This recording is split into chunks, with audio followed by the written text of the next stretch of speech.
जय बाबा की दोस्तों, स्वागत है आपका अपने YouTube चैनल भक्ति की शक्ति में। मैं विमल वाला आपका अपने YouTube चैनल पे स्वागत करता हूँ। जय बाबा की मेरे भाइयों, जय बाबा की मेरे सभी बड़े गुरु भाइयों की, जय बाबा की मेरे गुरुओं की, सभी गुरु भाइयों को जय श्री राम, जय बाबा की। मैं आज की एक ख़ास वीडियो बनाने जा रहा हूँ। ये ख़ास बात है, बहुत इम्पोर्टेंट टॉपिक पे मैं बात करूँगा आज। ये जितने भी भाई अपनी सेवा में हैं या फिर नई सेवा उठा रहे हैं अपने गुरुओं से, या फिर घर के देवी देवताओं की सेवा लेना चाह रहे हैं, करना चाह रहे हैं, उनको सेवा में क्या क्या करना चाहिए और किस देवता की कैसे सेवा होगी, उसके बारे में मैं आपको जानकारी दूंगा।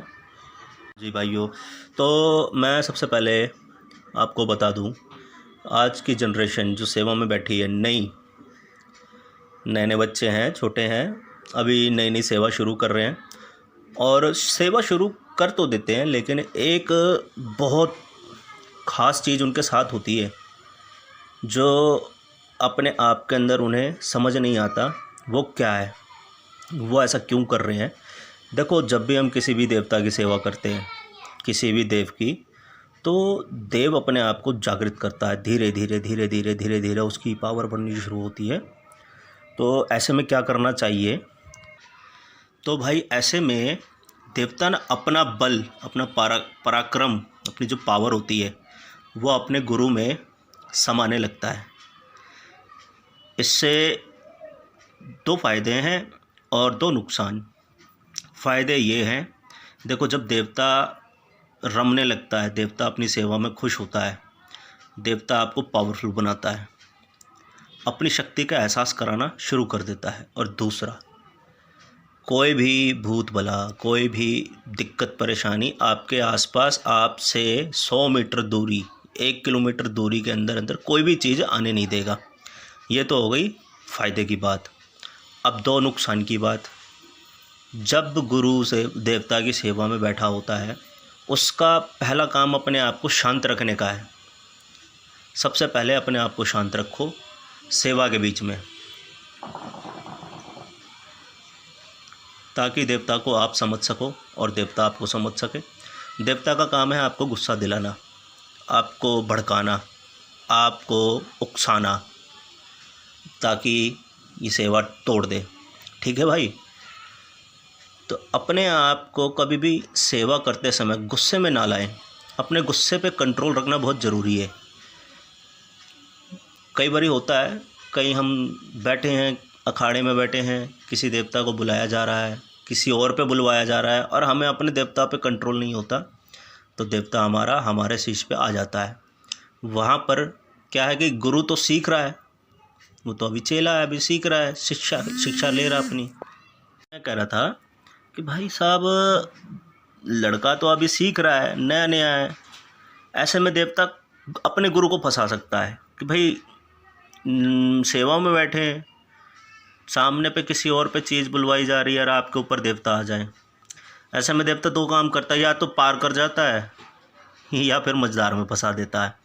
और जब नया नया गुरु सीख रहा और मझधार में फंस जाए तो कितनी बड़ी दिक्कत वाली बात है। तो उसके गुरु को आना पड़ता है। तो सबसे पहला काम यही है भाई, अपने देवता को शांत रखना सीखें, अपने दिमाग को शांत रखें सेवा में खास पर। और जिस समय पे आपको गुरु ने सेवा दी है, जितने टाइम का आपको हुक्का बताया गया है, जितने टाइम से आपको बोला गया है, समय समय के पाबंद बने और अपनी सेवा को पूरा करें। और ज़्यादा किसी से बोलचाल ना करें। अगर आप देखो सेवा के बीच में ज़्यादा बातचीत, किसी से बोलचाल करते हो, मेल जोल करते हो, तो आपका देवता आपको नुकसान में भी डाल सकता है। हो सकता है किसी और की चीज़ उठा के ले आए। ऐसा कई बार होता है सेवा में कि किसी को सेवा मिली है, तो देवता तो भैया सेवा में कहा जाता है कि साथ में ही रहता है, ठीक है, आपके रग में समाया होता है। उस समय कोई भी दिक्कत परेशानी देखता है आपके मित्रों पे, आपके सहयोगियों पे, आपके चाहने वालों पे, तो उन पे से बिना कहे चीज़ उठा लेता है और नुकसान गुरु को भरना पड़ता है।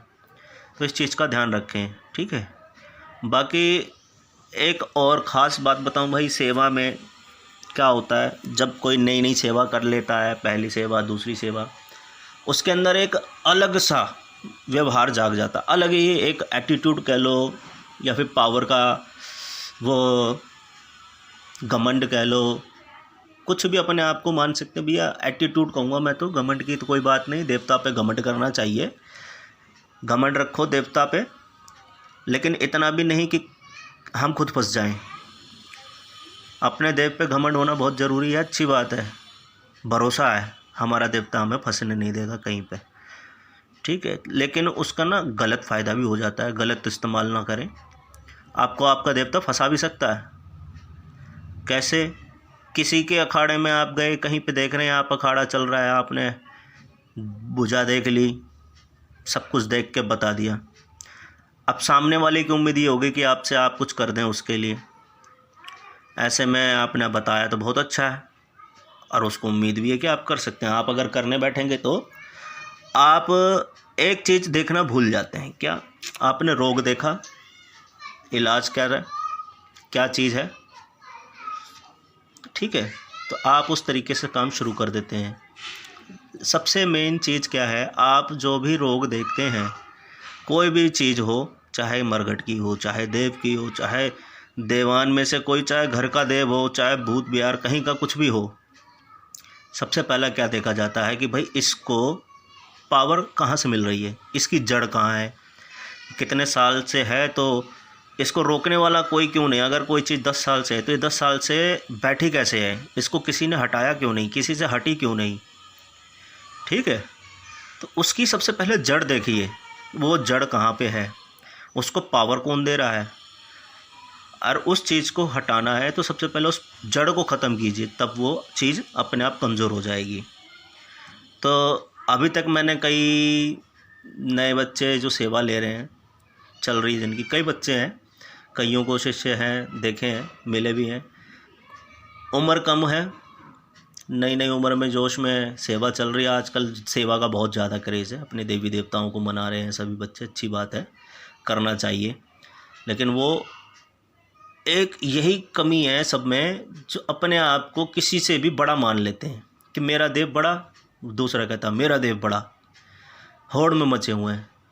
और जब दोनों से काम करवा के देखा जाता है तो क्या बड़ा, ना उसका देव बड़ा ना उसका देव बड़ा, दोनों तो अपने एटीट्यूड में रह गए। लेकिन फ़ायदा कौन उठा गया? वो जो चीज़ जिस इंसान को आप ठीक करना चाह रहे हैं, उस चीज़ ने आप दोनों को आपस में लड़वा दिया, और वो चीज़ अपना काम करके चली गई। इसका फ़ायदा कुछ नहीं हुआ, मगर वो नुकसान में चला गया ना। जो आपसे इलाज करवा रहा था उस पर वो चीज़ ने अपना काम कर दिया, और लड़ाई किसकी करवा गई? दोनों भगत की। तो ये नए नए बच्चे हैं, बहुत सोच समझकर इस चीज़ को अपने अंदर बैठा लीजिए।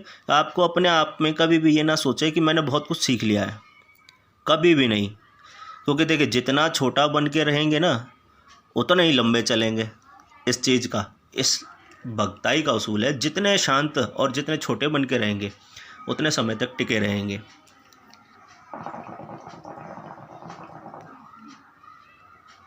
मैंने भी सेवा करी है, तो मैं भी अपने हिसाब से, मैंने आज तक जो भी एक्सपीरियंस देखा है वो मैं आप लोगों के साथ शेयर कर रहा हूँ।